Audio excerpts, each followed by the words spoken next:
لا أعتقد أن أحد هناك في شمال قطاع غزة لديه كفاية من الطعام.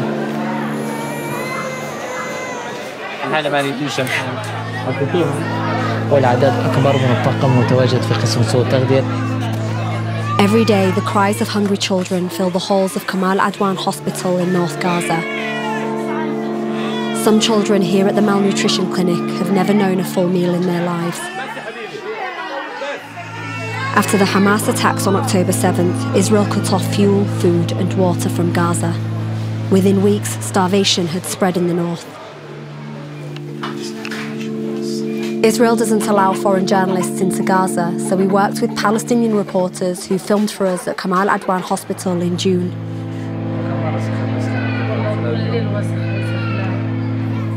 Abdulaziz is 5 months old and starving.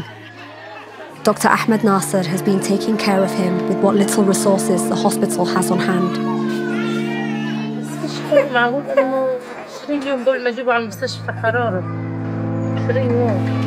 حالة خطرة جدا. الطفل لا يستقبل أي شيء في جسده، يعني أي شيء بيدخل الجسد بيتم إخراجه بدون الفائدة للطفل. الأم كانت أيامها قادمة من المستشفى نتيجة أن الطفل يعاني من إسهال مزمن وتقيؤ، وطبعا ارتفاع في درجات الحرارة، ارتفاع حرارة الجسم. في كتير فجأة بتظهر لك حالات بشكل مفاجئ بشكل كبير، يعني بتلاقي مثلا في يوم من الأيام بتلاقي لك مثلا 30-40 حالة نفس السبب. ياخذ الله شيء طبيعي حاليا؟ بس عادي يعني مش كثير. قعدوا يمكن 10 أيام فيش حليب صناعي انقطع من البلد كلها، فابني عانى من جفاف شديد جدا بحياتي كلها. ما قلقتش هيك قلق، خايفة لا سمح الله ان انا يعني افقد وشيء.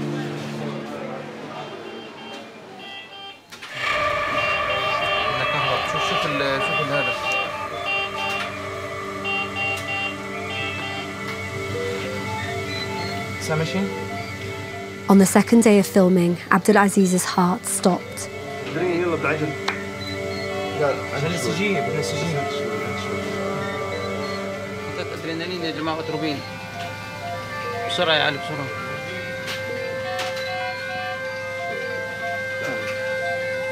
Doctors resuscitated him, but he remained unconscious in intensive care.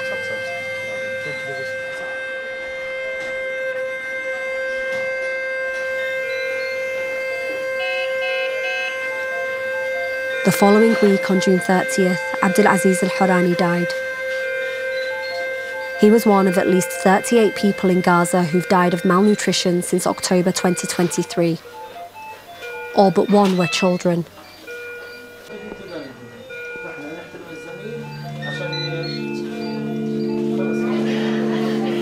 Israel and its most powerful ally, the United States, deny that aid to Gaza is being blocked.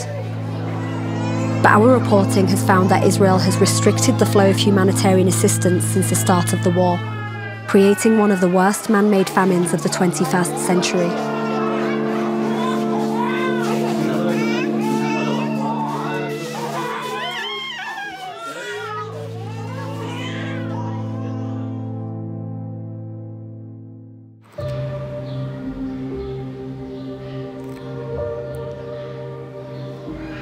إشي صعب علينا، إنه كيف فقدنا الولد بسبب جوع صعبة. When famine starts, it takes the youngest first.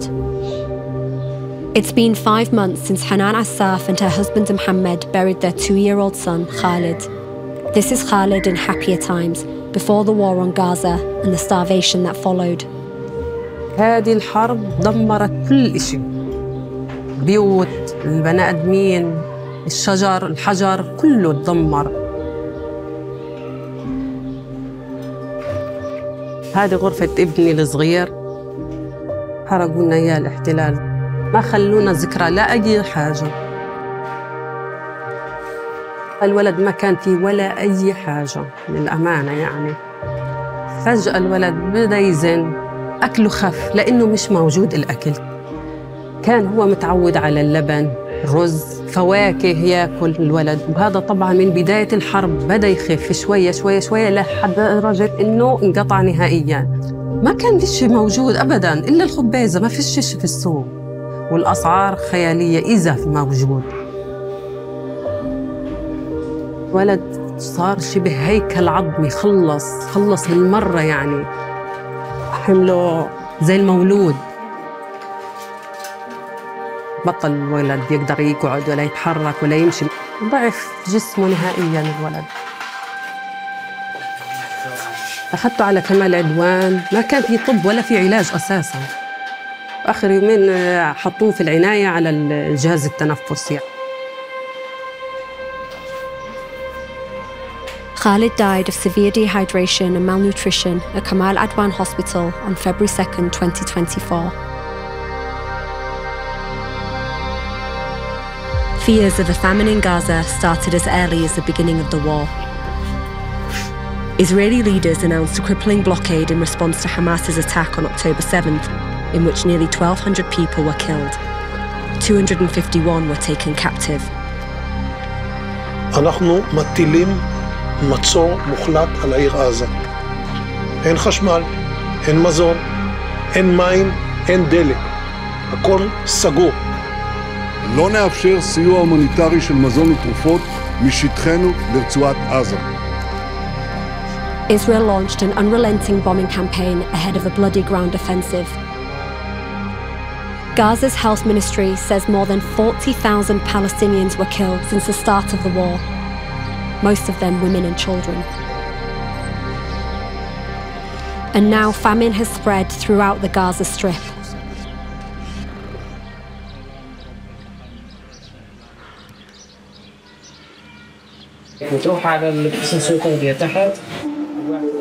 لم يتم تسجيل أي حالة سوء تغذية ما قبل الحرب. Dr. Ahmed Nasser is 28 and only 2 years out of medical school. He's a pediatrician at Kamal Adwan Hospital in North Gaza, where the most serious malnutrition cases are treated. His staff of 8 is responsible for hundreds of starving children.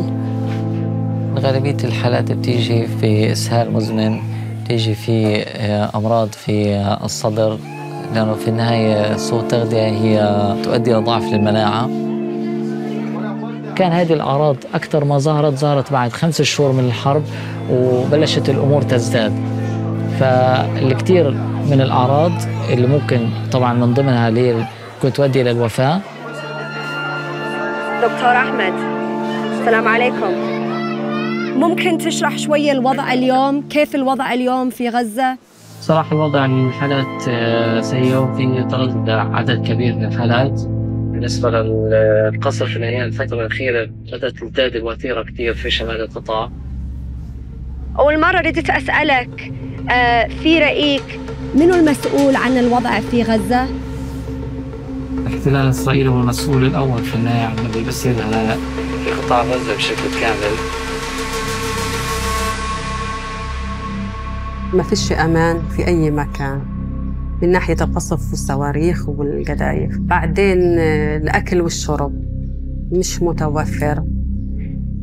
أنا بخاف أفقد حدا من أطفالي بسبب الجوع، لأني فقدت طفل.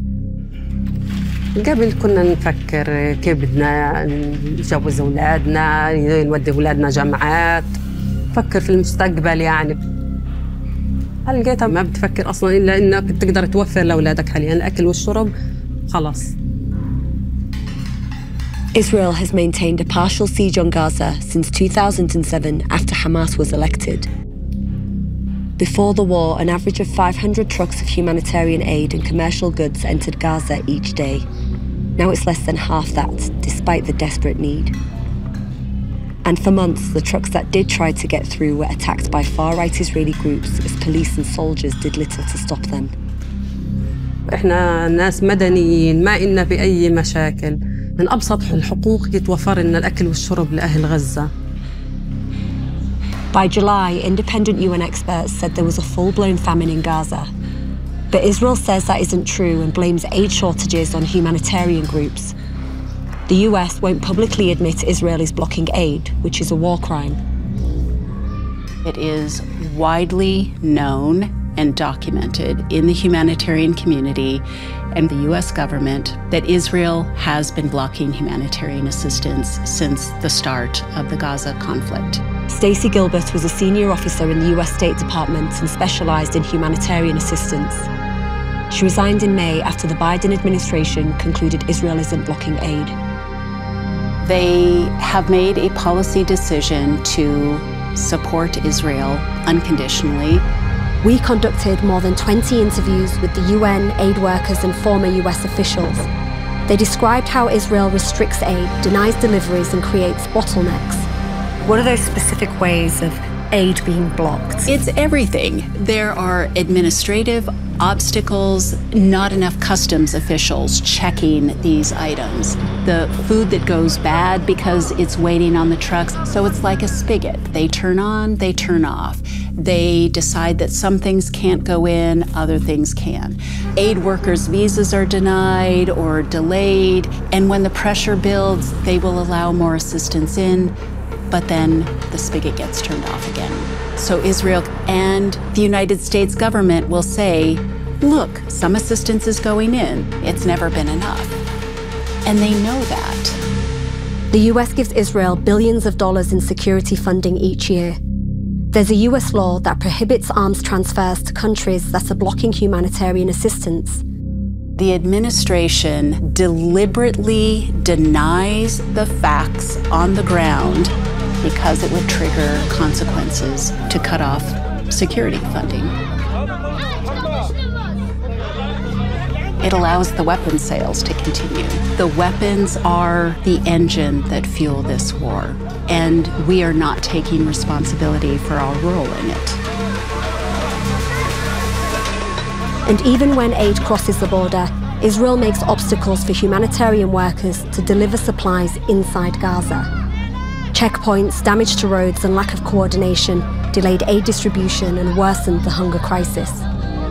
We were hampered almost every single step of the way in the missions that I went on. There's a lot of restrictions on our access to places, which results in delays or even danger to staff. Tess Ingram was delivering aid to Kamal Adwan Hospital with a UN convoy in April when it came under fire near an Israeli checkpoint. Gunfire broke out and bullets hit the vehicle that I was in. Here, then I went here. My door and my window of our armoured vehicle. Do you know that it was the Israeli military doing the shooting, and who were they targeting? I know that the shooting came from the direction of the checkpoint, and it seemed to be aimed towards these apparent civilians who were just to the east of our convoy. Did you reach out to the Israelis about this, and what was their response? Did they investigate what happened? We were told that it wasn't from the direction of the checkpoint and that they weren't involved and no investigation was conducted. Did you manage to get the aid delivered? We were held there at that holding area for hours more, to the point that the mission wasn't feasible and we had to turn around and go back to Rafah. So these sorts of delays that really prevent us from doing our job, and at the end of the day, it's the kids that pay the price for that. And that is heartbreaking. And how do you explain that to a mum who is asking you, what can you do for my child? Nearly 300 aid workers have been killed so far. The majority were Palestinians working for the UN. This has been the deadliest conflict for the organisation since its founding. UNRWA, the UN Organisation for Palestinian Refugees, says many of its facilities and convoys have come under attack despite coordination with Israeli forces. Israel has tried to dismantle UNRWA for decades. It's considered the backbone of aid delivery. If it collapses, no other organisation could take its place.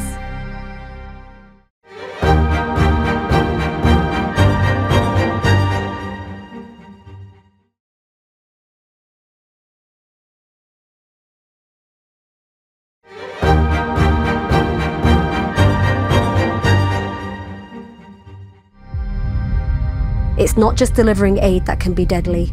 Scores of civilians have been killed while collecting it.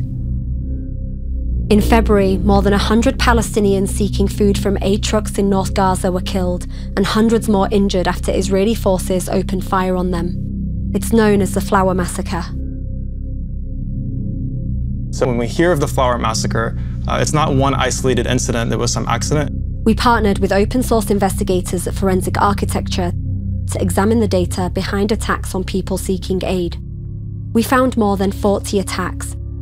We saw so many videos of people being attacked in similar circumstances.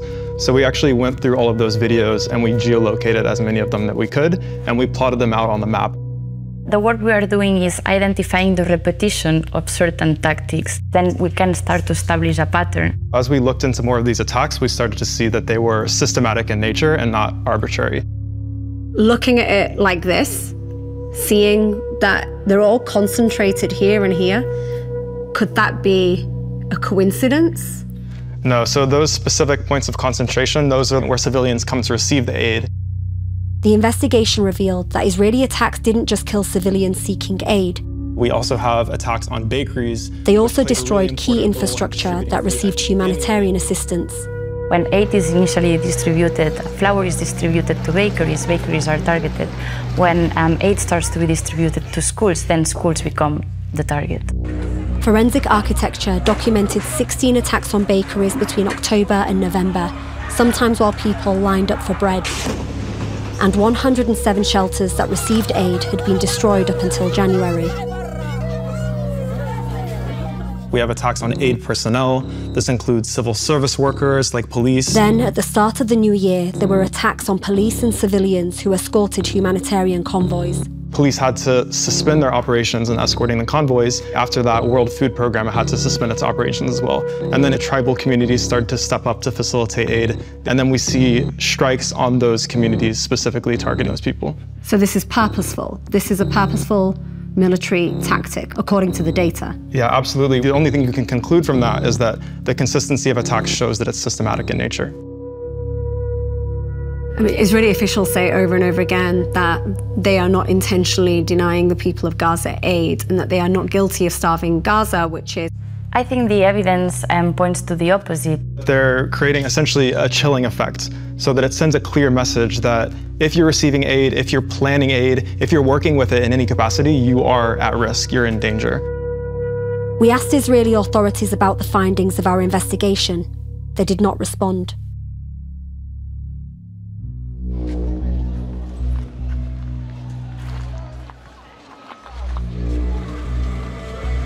مجتمع الدول في النهاية ما تم فعله من الاحتلال الإسرائيلي على مرأى الجميع والكاميرات جميعها.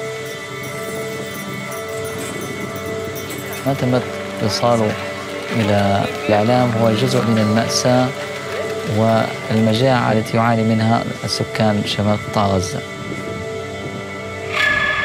The Biden administration has refused to condition US weapons on Israel improving the humanitarian situation in Gaza.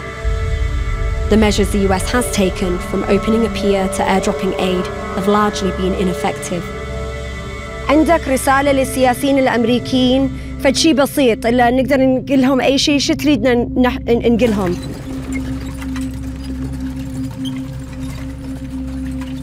وأبسط حل إنه في النهاية فتح الحدود يعني بشكل كامل لوصول المساعدات لجميع الأهل في شمال القطاع وسواء قطاع غزة بشكل كامل. أبسط شيء ممكن تعمل انتهاء الحرب. Famine is not a foregone conclusion in a conflict. Famine happens when assistance is blocked. It is the outcome of a deliberate decision. In April, Stacey Gilbert was asked for her input on a Biden administration report on whether Israel was committing war crimes in Gaza. I was shocked to see that it said in very clear terms, it is our determination that Israel is not blocking humanitarian assistance. You had advised that that wasn't the case, is that correct? Yes. The subject matter experts were removed and the report was moved up to a higher level. We were told you will see the report when it is released publicly. And then the report comes out and just doesn't include what you had to say? I wasn't sure I read that correctly. I read it again and I sent an email then that I would resign as a result of that. Do you remember what you wrote in your resignation email?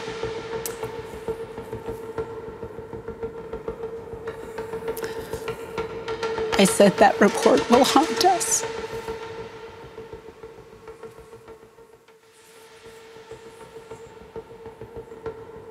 And it does, and it haunts me.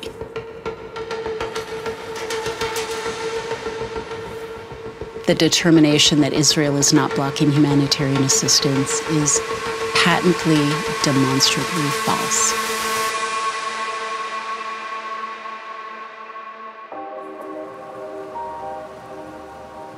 We went to a press briefing at the US State Department to ask about Washington's support for Israel as famine has spread throughout Gaza.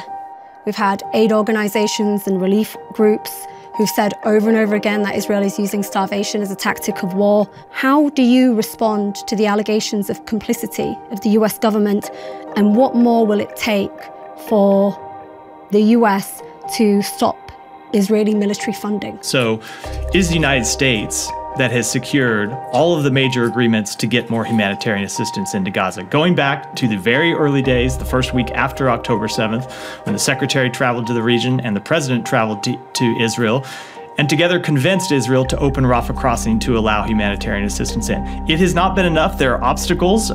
Sometimes those are logistical obstacles coming from Israel. Sometimes those are the nature of moving humanitarian assistance around in an armed conflict. Under US law, it is required that any country receiving military support must not obstruct the flow of humanitarian aid during war. And every major rights group, from the United Nations to Human Rights Watch, has said that Israel is using starvation as a tactic of war. Do you disagree with them? And are you, one final question, are you not afraid of completely losing legitimacy, of being seen as being hypocritical when it comes to supporting human rights in one country, but not when it comes to Palestinians? Let me just answer the first question. So I would encourage you to read the report that we issued on this very question 2 months ago that looked into Israel's compliance with international humanitarian law and their work and whether they had done a good enough job to let humanitarian assistance in, where we said that there were some roadblocks that needed to be overcome, and we had worked to overcome those, and we had seen Israel take steps to allow humanitarian assistance in. When the President of the United States has to ask Israel to allow assistance in, that effectively is an admission that Israel is blocking humanitarian assistance. By the US not adhering to its own laws, do they have blood on their hands, the US government? Yes. We have made a decision not to control the thing that we have control over, and that is our military support to Israel. Even when we know they are blocking humanitarian assistance, which is a violation of our law.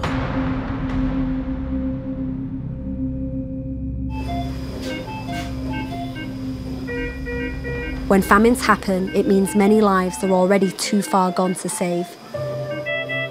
Long after the war ends, Gaza's children will likely feel the effects of starvation for the rest of their lives. الموضوع الستردي حيستمر لفترة طويلة حتى أن تصبح الوضع في شمال قطاع غزة إلى ما كان عليه سابقا ما قبل الحرب. صورة صعبة جدا أتخيل على الطفل. ففرصة النجاة للطفل في شمال قطاع غزة وهي فرصة شبه معدومة. In August, 5-month-old Mohammed was admitted to the hospital in serious condition. His mother Hala says he needs a special formula that's not available in Gaza. Like every baby at the hospital, the entirety of his life has been shaped by this war. هو انولد في 11/2 في عز المجاعة، في عز النكبة، يعني في عز الكارثة في الحرب. ما كانش في غذاء للأم تيصير غذاء للطفل. مرعوبة إني أفقده في أي لحظة. يجب أن نألف هذا الأمر. يجب أن نرفض بشكل يومي حدوث هذه الإبادة أو المأساة أو الحرب التجويعية التي تكون في شمال قطاع غزة. الحقيقة هي أسوأ مما توصل إلى الكاميرات.